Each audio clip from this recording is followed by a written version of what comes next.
اللہ الحمد للہ والصلاة والسلام علی رسول اللہ وعلی آلہ وصحبہ ومن والاه اللهم انفعنا بما علمتنا وعلمنا ما ينفعنا وزدنا علما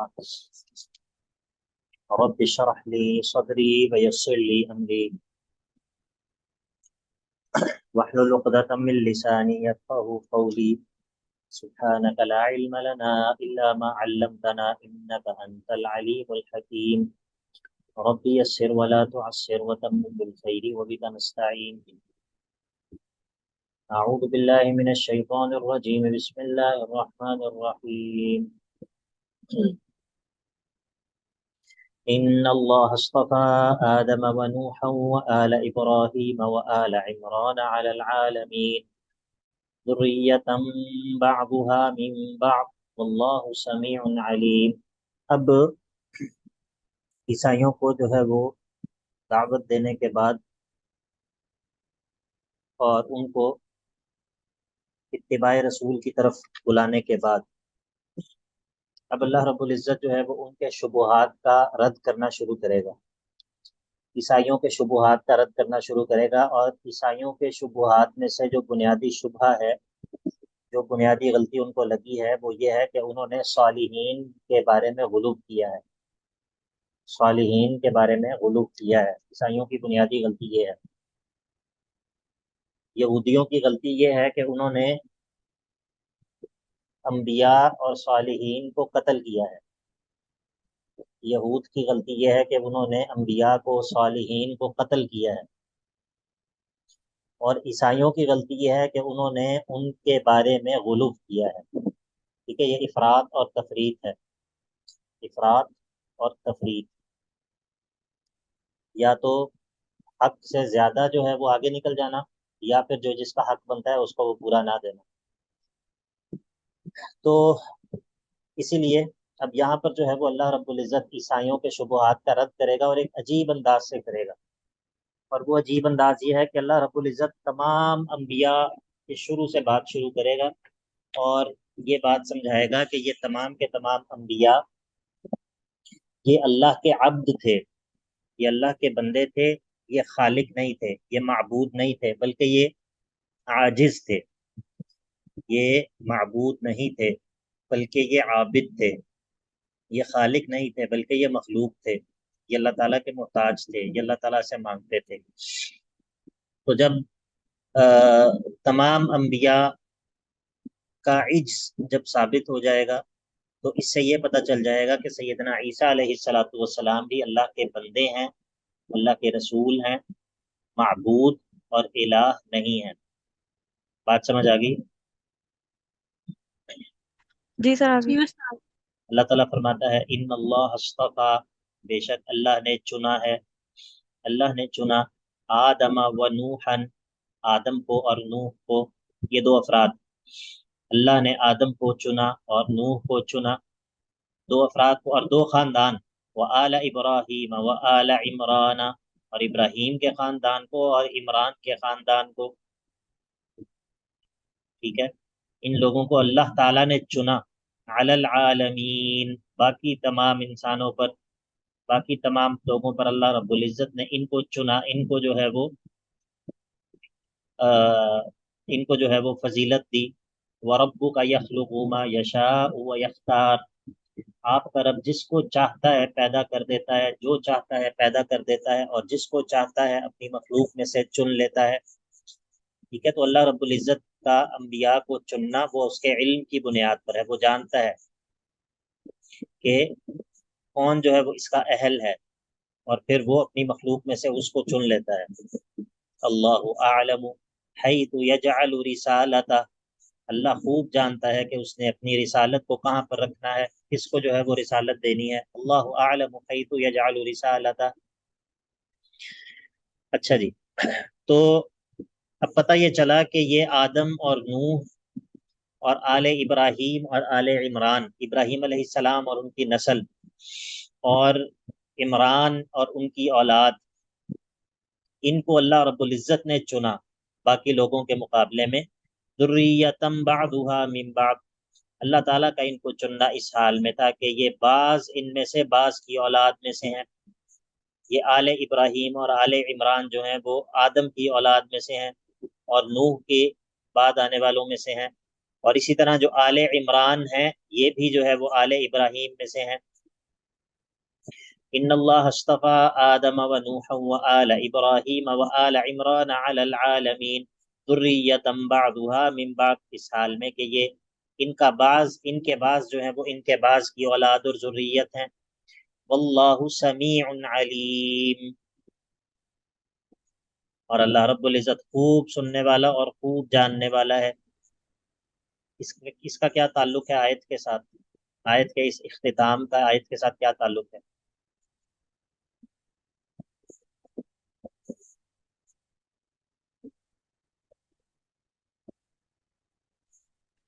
سر یہ ہو سکتا ہے کہ مطلب انبیاء کے متعلق جو ان کے غلط عقائد تھے اس مطلب یہاں پر آپ نے کہا نا کہ مطلب عیسائیوں کے شبہات کا رد ہے، تو وہ انبیاء کے متعلق کیا مطلب ان کا عقیدہ تھا اور اللہ تعالیٰ نے کیا بتایا، تو شاید یہ ہو سکتا ہے.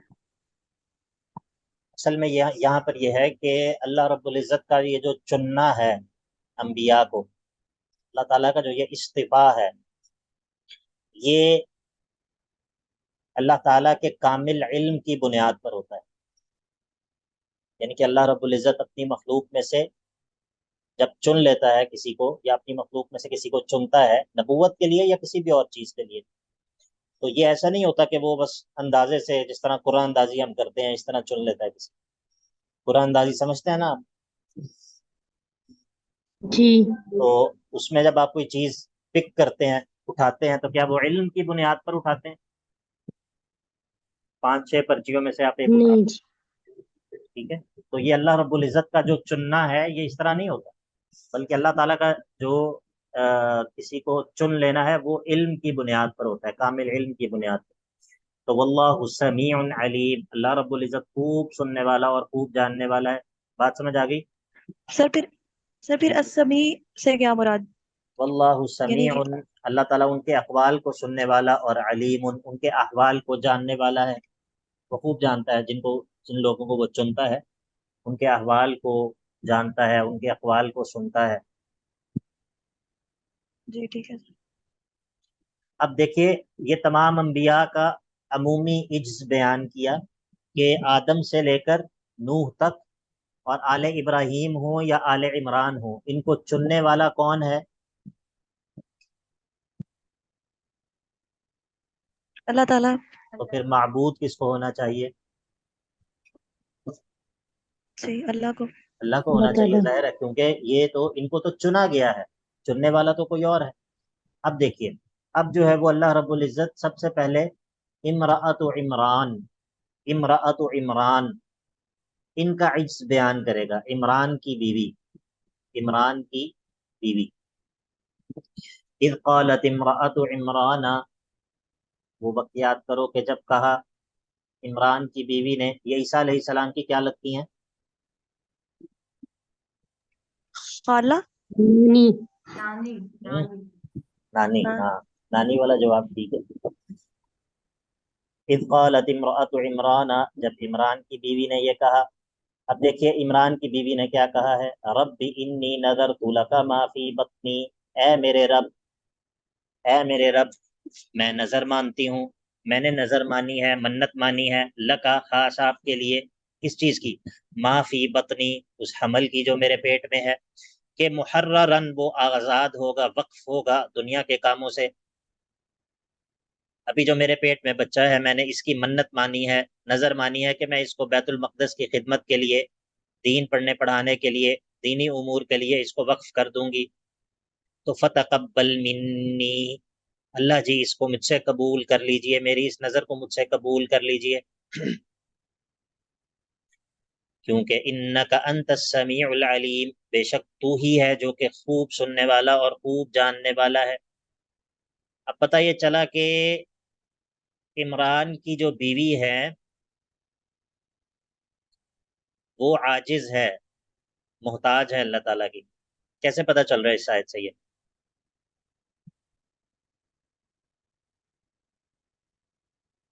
اس آیت سے یہ کیسے جرم پتہ کا اللہ چلتا تعالیٰ سے دعا کرنا. ہے؟ دعا کرنا یہ بذات خود جو ہے وہ عجز کی دلیل ہے. اور پھر دعا کا جو کنٹینٹ ہے،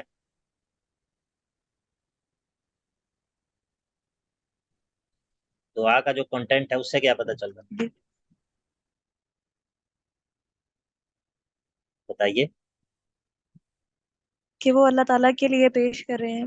ہاں، یعنی کہ اب اس پہلی بات تو یہ کہ وہ حاملہ ہیں، ٹھیک ہے. دوسرا یہ کہ پھر وہ اس کو اپنے پیٹ میں جو بچہ ہے اس کو آزاد کر رہی ہیں اللہ کے لیے، اور پھر اللہ تعالیٰ سے دعا کر رہی ہیں کہ میری اس نظر کو قبول بھی کر لے، اور پھر یہ بھی کہہ رہی ہیں کہ السمیع اور العلیم تو ہی ہے.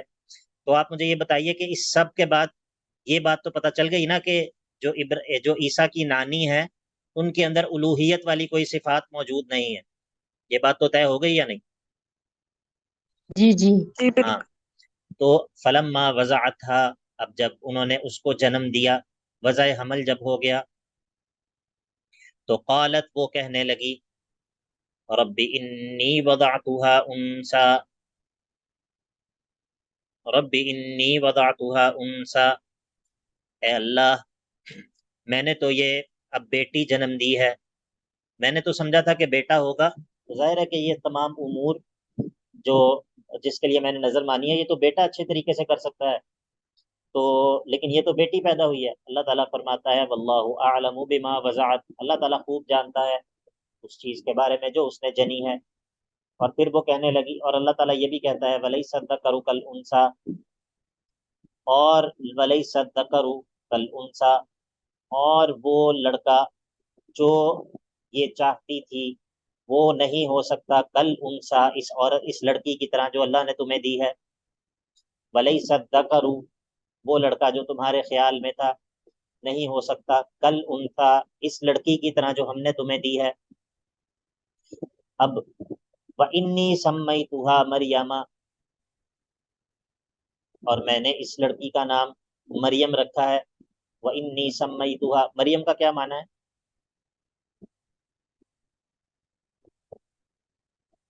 پاکیزہ. پاکیزہ. اور کوئی ہماری کلاس میں کوئی مریم ہے؟ نہیں. مریم کا معنی کیا ہے پتہ کسی کو؟ مریم کا معنی ہے عابدہ، ٹھیک ہے، عابدہ. وَإِنِّي سَمَّيْتُهَا مریم، اور میں نے اس کا نام مریم رکھا ہے. اچھا، عموماً آج کل یہ ہوتا ہے کہ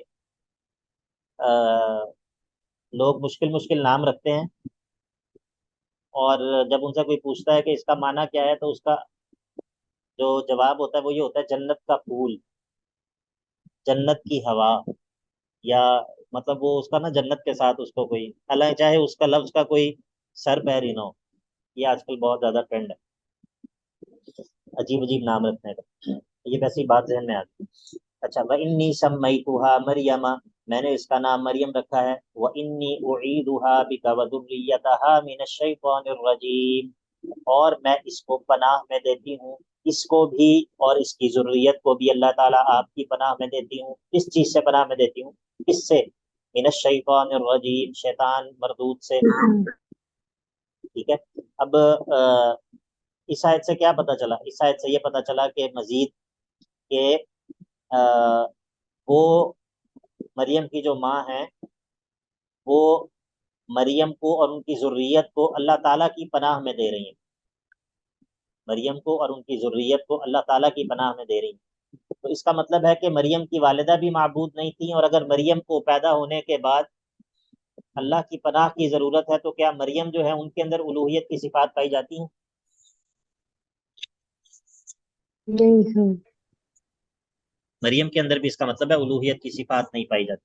وَإِنِّي سَمَّيْتُهَا مَرْيَمَ وَإِنِّي أُعِيذُهَا بِكَ وَذُرِّيَّتَهَا مِنَ الشَّيْطَانِ الرَّجِيمِ. یہ صحیح بخاری کے اندر حدیث ہے کہ اللہ کے نبی علیہ الصلوۃ والسلام نے بتایا کہ جو بھی بچہ پیدا ہوتا ہے تو شیطان اس کو جو ہے نا ایک کچوکا لگاتا ہے جس سے وہ رونا شروع کر دیتا ہے، سوائے مریم اور ان کے بیٹے عیسیٰ کے، کہ ان کو جو ہے وہ شیطان نے یہ کچوکا نہیں لگایا.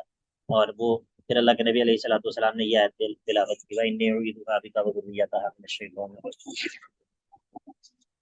اب اللہ رب العزت نے یہ جو مریم کی والدہ کی نظر تھی، اللہ تعالیٰ نے اس وقت جو نبی تھے زکریا ان کے اوپر وحی کی کہ ہم نے آپ کی نظر کو قبول کر لیا ہے، اب آپ اپنی نظر کو پورا کیجئے. ٹھیک ہے، اگرچہ اب آپ کی بیٹی ہوئی ہے، بیٹا نہیں ہوا، لیکن آپ اپنی نظر کو پورا کریں اور آپ اپنی اس بیٹی کو ہی اللہ تعالیٰ کے دین کے لیے وقف کر دیں. تو انہوں نے ایسا ہی کیا. تو فرمایا فتقبلها ربها، بس قبول کر لیا مریم کو ربها اس کے رب نے، قبول حسن، اچھے قبول، اچھا قبول کرنا اچھے طریقے سے. وانبتها، اور پرورش کی اس کی مریم کی نباتا حسنا، بہترین پرورش. وکفلها زکریا، اور کفالت میں دے دیا اللہ تعالیٰ نے اس مریم کو، کس کی؟ زکریا کی کفالت میں. وہ آگے آئے گا آیت نمبر 44 میں. اب کیا ہوا؟ آپ لوگ کرامات اولیاء کو مانتے ہیں یا نہیں مانتے؟ کون کون مانتا ہے، کون کون نہیں مانتا؟ کرامات اولیاء کو مانتے ہیں یا نہیں مانتے؟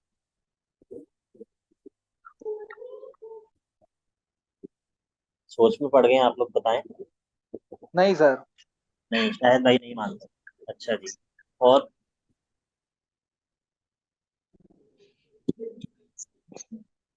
باقی لوگوں کا کوئی موقف نہیں ہے باقی لوگوں کا؟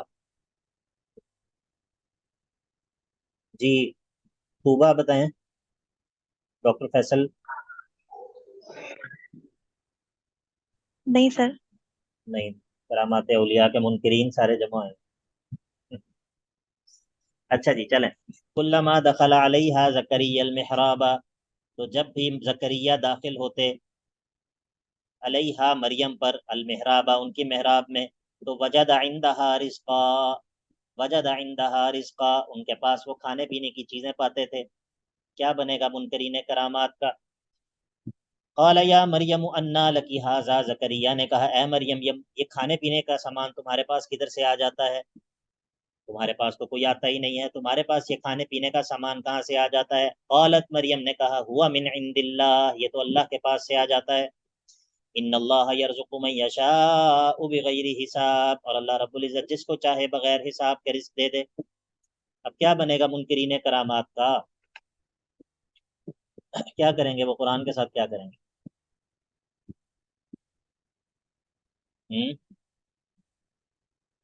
بتائیے. سوال ہے، بہت بڑا سوال. یہ تو شیخ صاحب اللہ کی طرف سے مطلب جو نا اللہ تعالیٰ دے رہے ہیں نا، جس کو چاہیں وہ دے دیں. وہ ضروری تھوڑا کہ ان کے ساتھ مطلب اولیاء کے ساتھ ہی اللہ کسی کو بھی کچھ عطا کر دے. جی اپنے وہ پاس کن فیکون ہے، جی وہ جی کسی کو فیصل بھی دے بھائی، سکتا ہے. فیصل بھائی آپ کے پاس اس طرح ہوا ہے کبھی آپ کے کمرے میں اس طرح سے فروٹ آ گیا ہو، سندھڑی آم یا چونسا آم کی پیٹی آپ کے کمرے میں آ جاتی ہو؟ ایسا ہوا کبھی؟ نہیں ایسا تو نہیں ہوا. نہیں ہوا. بالکل کیوں؟ بھی نہیں. اللہ تعالیٰ آپ کو نہیں دے سکتا؟ نہیں یہ تو چنے ہوئے لوگ ہیں نا سر. تو پھر اس کو کرامت اولیاء کہتے ہوئے کیا ہوتا ہے؟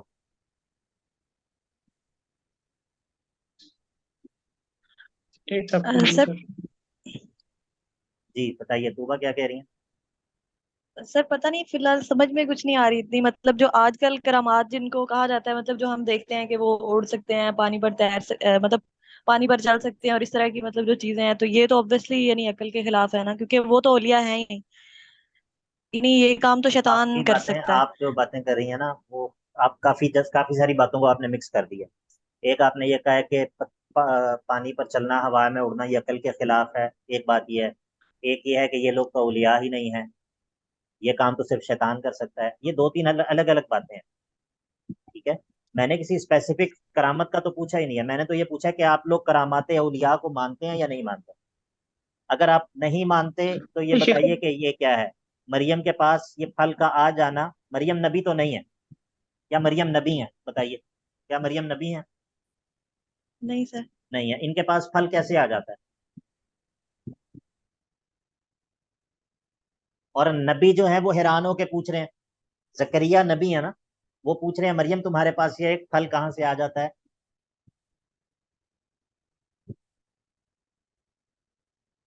کیا سر یہ کیونکہ معجزے ہوتے ہیں معجزہ تو نبی کا ہوتا ہے جیسے نا، کہ مریم تو نبی نہیں ہے.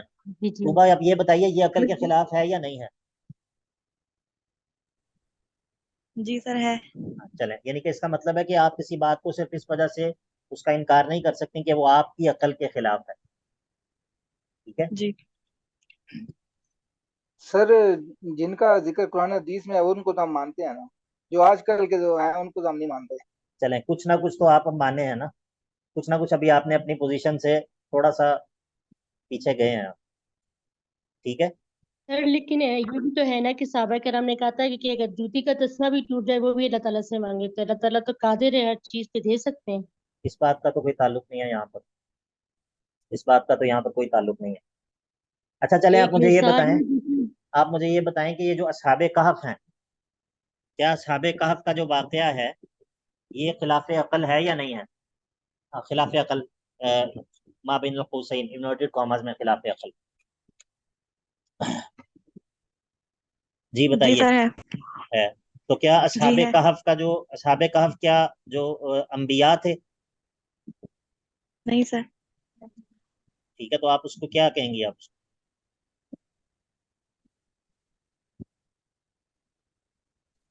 دیکھیں سوال تو پیدا ہوتا ہے نا، سوال تو پیدا ہوتا ہے. آپ کہتے ہیں کہ ہم قرآن و حدیث والے ہیں، تو قرآن و حدیث سے تو بتا رہا ہے کہ کرامات اولیاء کی ہوتی ہیں. اچھا جی چلیں اس مسئلے کو پہلے صاف سر کر لیتے پھر ہیں. جی جی بتائیں سر شاید پھر بھائی. ہم ڈفرینشیٹ کیسے کریں گے؟ آج کل کے لوگ اگر کوئی دعویٰ کرتے ہیں تو ہم پھر کیسے ڈفرینشیٹ یہ کریں تو بات کی بات ہے نا، یہ تو بات کی بات ہے. پہلے آپ پہلے بنیادی بات تو مانیں نا. گے؟ جی سر یہ تو مانتے ہیں، قرآن حدیث میں تو جو ہوگا وہ تو مانیں گے سر، وہ ہاں تو ہمارے مان کا حصہ ہے. ہاں بالکل. دیکھیں بات یہ ہے، اس بات کو اچھی طرح سمجھ لیں، اس بات کو اچھی طرح سمجھ لیں کہ اہل سنت کے عقیدے کا یہ حصہ ہے، اہل البدع کے مقابلے میں اہل السنہ کے عقیدے کا یہ حصہ ہے کہ اولیاء کی کرامات کو اہل السنہ تسلیم کرتے ہیں اور اہل البدع اس کا انکار کرتے ہیں. یہ اہل سنت کی عقیدے کی کتابوں کے اندر لکھا ہوتا ہے. وَكَرَامَاتُ الْأَوْلِيَاءِ حَقٌّ، اور اولیاء کی کرامات حق ہیں، ہم ان کو مانتے ہیں. اور اولیاء کی کرامات کا انکار کرنا یہ اہل البدع یعنی کہ معتزلہ کا طریقہ ہے. معتزلہ کرامات اولیاء کا انکار کرتے ہیں.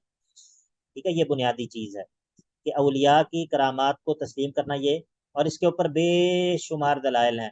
قرآن مجید کے اندر بھی بہت ساری کرامات کا ذکر ہے، جس طرح کہ یہ مریم کا واقعہ ہے، اس کے علاوہ بھی کئی کئی دلائل ہیں. اور اللہ کے نبی علیہ الصلاۃ والسلام کے دور میں صحابہ کے کئی ایسے واقعات ہیں، اس کے بعد تابعین کے بہت سارے ایسے واقعات ہیں، اس کے بعد تبع تابعین کے بہت سارے ایسے واقعات ہیں. تو یہ اہل السنہ کے عقیدے کا حصہ ہے کہ اولیاء کی کرامات برحق ہیں. اب ظاہر ہے کہ اس کے کچھ یعنی کہ ایسا نہیں ہے کہ کوئی بندہ بھی اٹھ کر کچھ بھی کہہ دے تو ہم یہ مان لیں کہ وہ یہ کرامت ہے. نہیں، اس کے کچھ اصول اور ضوابط ہیں، اس کے کچھ جو ہے وہ اس میں کچھ تفصیل ضرور ہے. لیکن مطلب معاشرے میں اگر ہم بعض لوگوں کو کچھ خرافات کرتے ہوئے دیکھتے ہیں اس نام پر، ان کے رد عمل میں، ان کے ری ایکشن میں آ کر یہ ذہن بنا لینا جو کہ عام لوگوں کا ذہن ہے کہ کرامات جو ہے یہ ایک مذاق ہے، کرامات جو ہے یہ تو ہم یہ کرامات سب جھوٹ ہوتی ہیں، یہ بات درست نہیں ہے. کرامات اللہ تعالیٰ کے نیک بندوں کے لیے اللہ رب العزت ظاہر کرتا ہے. پہلی بات یہ کہ وہ اللہ کے نیک بندے جو ہوتے ہیں، یعنی کہ جو اللہ تعالیٰ کے ساتھ جس کا تعلق ہوتا ہے، ہر مومن جو ہے وہ ولی ہے اللہ تعالیٰ کا. اللہ ولی الذین آمنوا، اللہ ولی الذین آمنوا الا ان اولیاء اللہ لا خوف علیہم ولا هم يحزنون الذین آمنوا وكانوا يتقون. اللہ کے جو اولیاء ہیں ان پر کوئی خوف اور کوئی حزن نہیں ہوگا. وہ کون ہے؟ الذین آمنوا وكانوا يتقون. اولیاء اللہ میں شامل ہونے کے لیے یہ ضروری نہیں ہے کہ آپ جو ہے وہ کسی پہاڑ کے اوپر یا کسی جنگل کے اندر ایک جھونپڑی کے اندر بیٹھے ہوں یا بیٹھی ہوں، اور آپ جو ہے وہ، یہ ضروری نہیں ہے. اگر آپ ایمان اور تقوی کو اختیار کر لیں، آپ اللہ کے ولی ہیں یا اللہ کی ولیاں ہیں. ٹھیک ہے، تو اللہ رب العزت اپنے اولیاء کی تکریم کرنے کے لیے یا ان کے ایمان میں اضافے کے لیے یا کئی مقاصد ہوتے ہیں اس کے، اللہ رب العزت ان کے ہاتھوں پر ایسے واقعات ظاہر کرتا ہے جو کہ عقل سے ماورا ہوتے ہیں، عقل کو حیران کر دینے والے ہوتے ہیں، اور ان کو کہا جاتا ہے کرامات الاولیاء. ٹھیک ہے، اور یہ جو کرامات ہوتی ہیں بنیادی طور پر یہ اگر آپ یہ دیکھیں نا کہ کرامات کس دور میں زیادہ ظاہر ہوتی ہیں، تو صحابہ کے دور میں کرامات کا ظہور کم تھا بنسبت بعد والے زمانوں کے، کیونکہ کرامات کا ظہور ان کے مقاصد میں سے ایک بڑا مقصد جو ہوتا ہے وہ اللہ تعالیٰ اپنے بندوں کے ایمان کو مضبوط کرتا ہے، ان کو ایمان کے اوپر اور جماتا ہے۔ تو جب کسی کا ایمان پہلے ہی بہت مضبوط ہو تو ادھر کرامات کی ضرورت کم ہوتی ہے، ٹھیک ہے۔ تو یعنی کہ اسی لیے بعد کے ادوار میں جیسے جیسے آپ آگے جاتے جائیں تو آپ کو کرامات کا جو واقعات ہیں وہ زیادہ ملیں گے۔ اور آپ نے وہ سیدنا عمر کا واقعہ سنا ہے، یا ساریت الجبل والا؟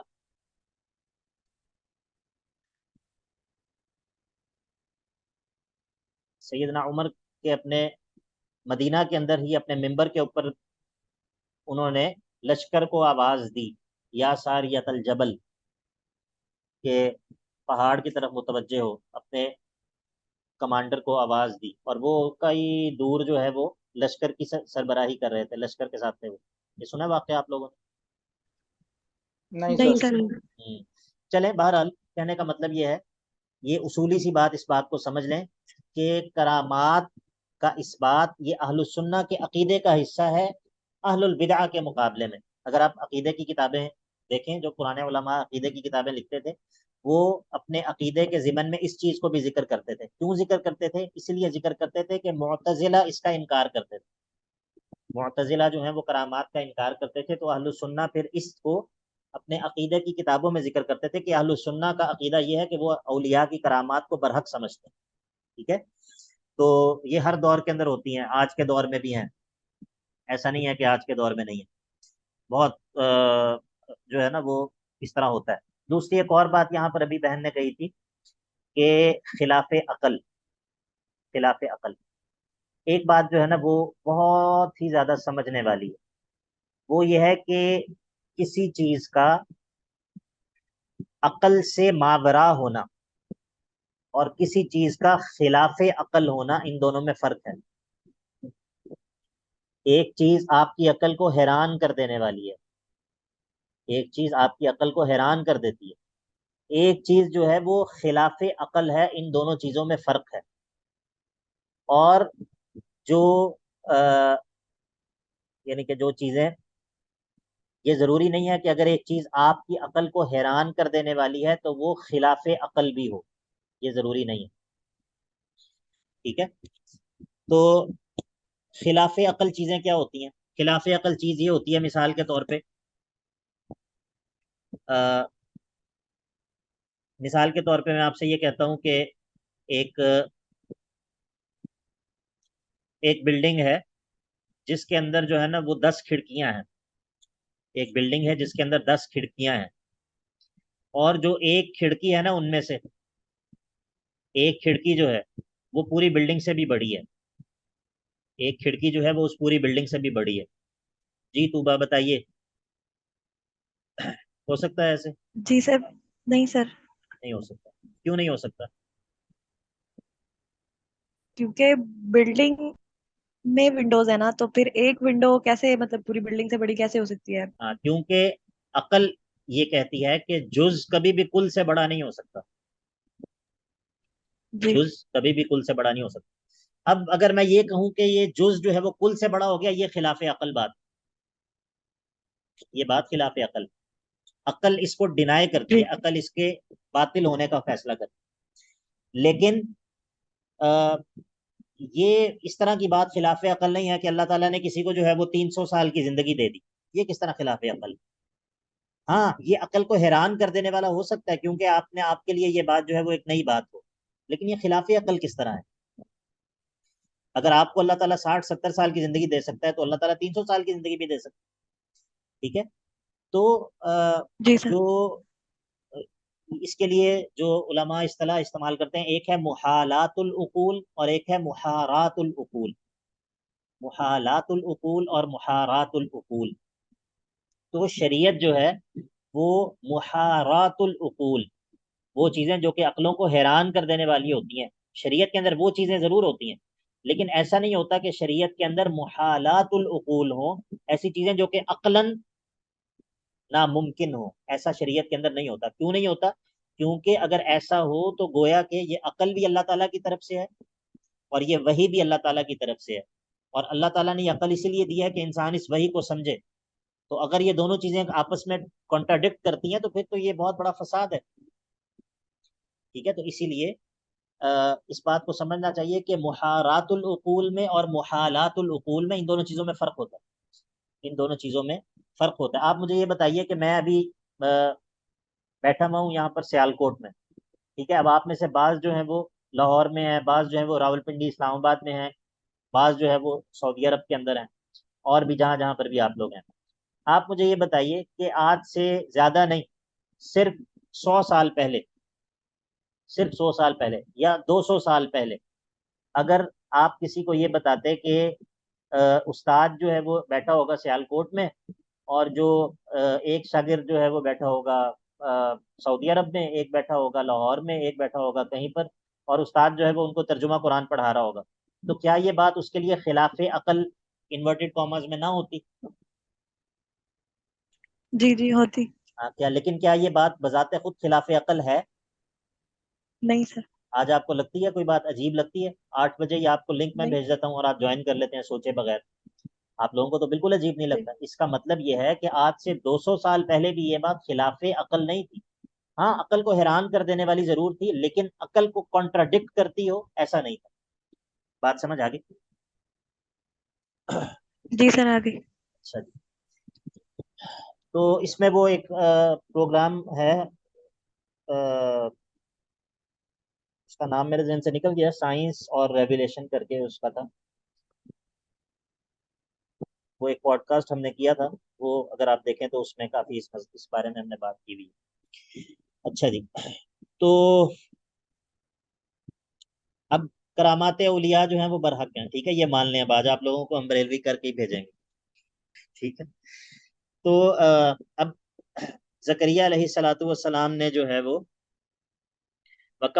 كلما دخل عليها زكريا المحراب وجد عندها رزقا قال يا مريم أنى لك هذا، زکریا پوچھنے لگے کہ مریم یہ تمہارے پاس کہاں سے آ گیا؟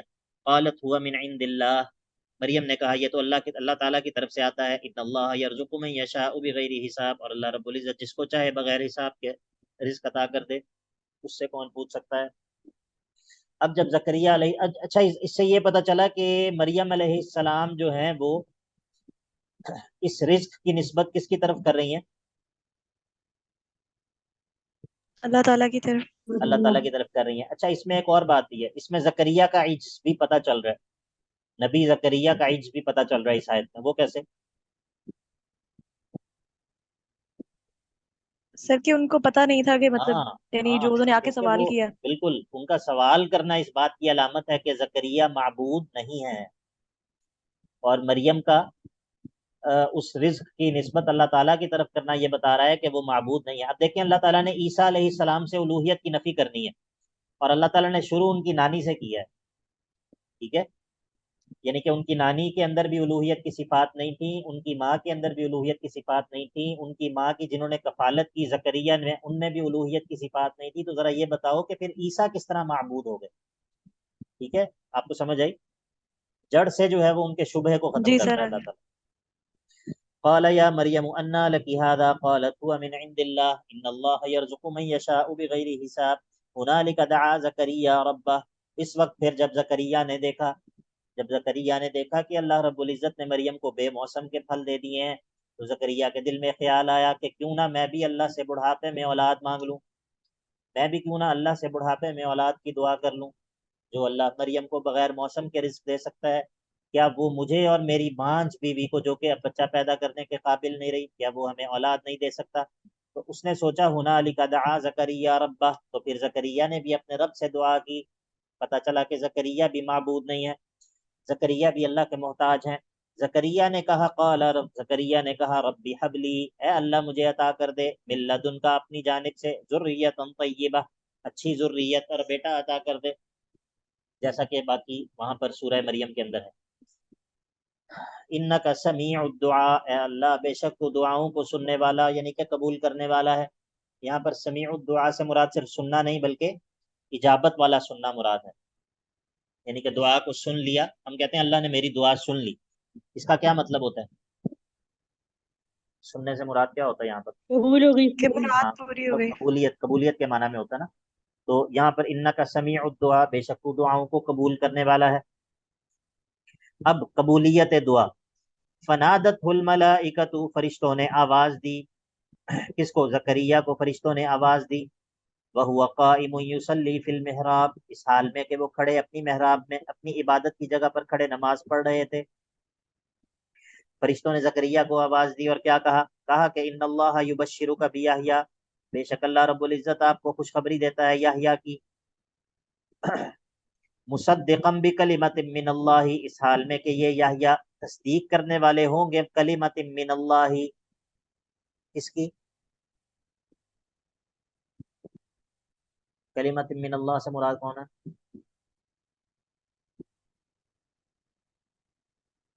سب کتاب کی. ہاں جی،